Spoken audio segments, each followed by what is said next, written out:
Hello everyone! Welcome to a little video here that is kind of a spur of the moment, but I thought it'd be enjoyable. I've been uploading a lot of underscores lately from senior films that I was writing music for earlier this year. But there's one underscore that I'm not allowed to release yet, and that is the underscore for ILoveKimPossibleAlot's A Different Dispective video, which I wrote about almost a half hour of music for, and that includes deleted music, trailer music, and alternate arrangements of certain pieces. So what I want to do today is I want to introduce you to the themes in the score and tell you a little bit about how I developed them and how they're used in the score. So the main theme is the Discord theme.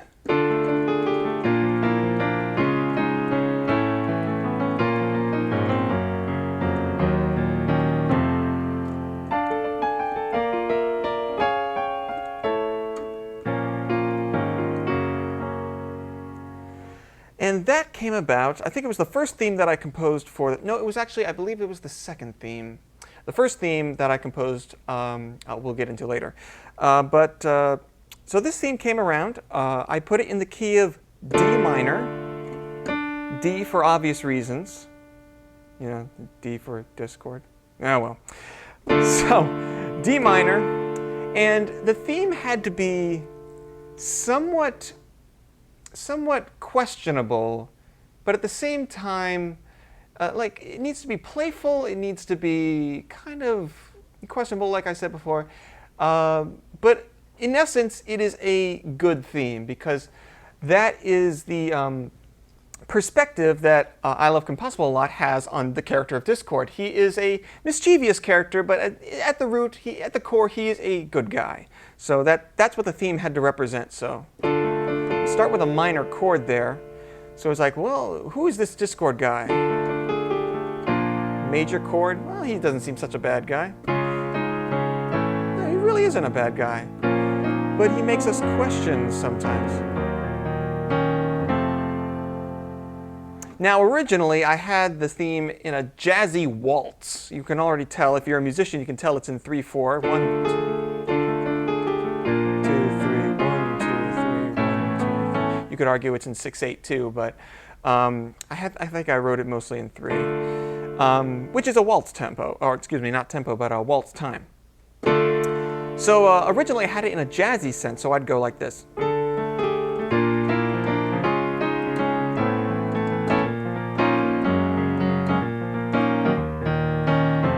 And that kind of fell by the wayside. That idea kind of evaporated as I started to write the score. So that's the Discord theme and the main theme of the video. So in the very opening, you'll hear this theme play out when the logo comes up.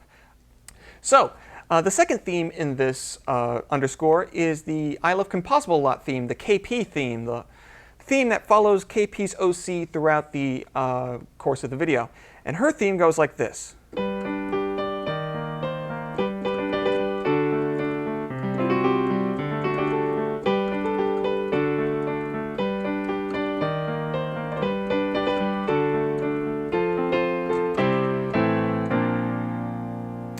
And the way I approached this theme is that I wanted to basically take the Kim Possible theme and merge it with the My Little Pony theme, and when you do that, you get this. So what do I mean? Well, you might be able to hear a little bit of each thing in here just by listening to it, but let's just start here. Start in the key of C. So there's the My Little Pony theme. The original My Little Pony theme. Kim Possible theme. I did that kind of wrong, but you kind of get the idea. I always, in like some of the underscores that I've done for ILoveKimPossibleAlot, I'll throw that in there as just kind of a reminder. But I slip it in here into this theme like this. So there it is.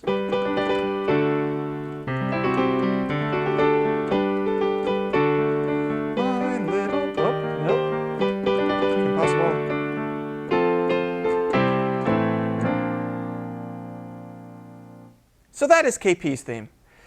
Now the third theme is actually the first theme that I wrote. And when I was looking at the storyboards for this video, I noticed that there was a scene that would take place at a big event scene, so I knew I had to write a fanfare.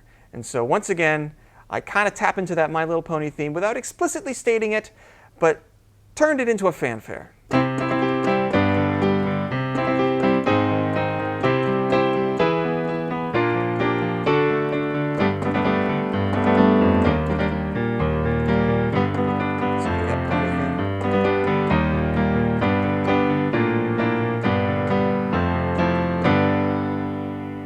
And this was the first theme that I wrote because I was immediately inspired by the storyboards there, and I'm like, I got to write something cool for this. So here.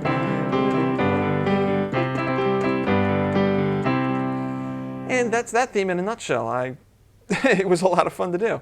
And then finally, there's one more theme in there that kind of sneaks in there, and that is a theme for Princess Luna, who makes a quick appearance in the video. And I actually stole this theme from an old project that I was working on years ago. I'm like, I need something for Luna. I need something kind of dark, mysterious, but, you know, mystical and still in essence good. So I remember this theme that I wrote for a, basically, if you have a Macintosh computer, an Apple computer, then you might be familiar with Nanosaur. And there were two Nanosaur games. There's the original Nanosaur, and then there's the new Nanosaur. Well, with Nanosaur 2 Hatchling, which I have on my computer, I discovered that I could actually change out the sound files and then still have the gameplay work fine. And this is your first intro into knowing how to start hacking games. And so I noticed you could do it really easily just by switching out the files. And I would have a lot of fun with that. At one point, I put in like this Mexican hat dance thing when you go into World 1. So as soon as he flies out of the tunnel, this big epic scene, and you start hearing yada da da da da da da da yada da da da da. So I said, okay, well I can switch out these music files. I'm going to write my own score for the Nanosaur game, and so that's what I did. Well, started doing. I never finished, but in the introduction of the game, I wrote a theme that kind of sounded like this.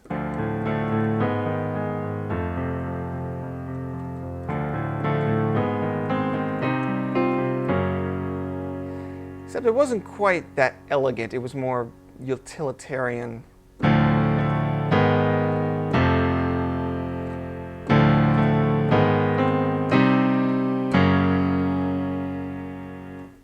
And so I took that theme, I turned it into Princess Luna's theme. I kind of finished the theme out and to make it a little bit more rounded.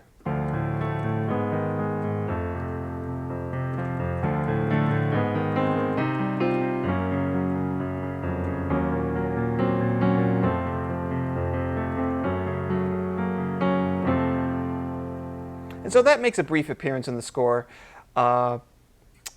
when we see Princess Luna. I don't want to give away too much of the spoilers because I'm sure KP will already come down on my case for revealing this much to you guys. But I want you guys to get excited because I will be releasing a physical copy of the soundtrack on CD. Why CD when digital downloads are taking over? Well, I want to have a CD release. Come on, let me have my fun.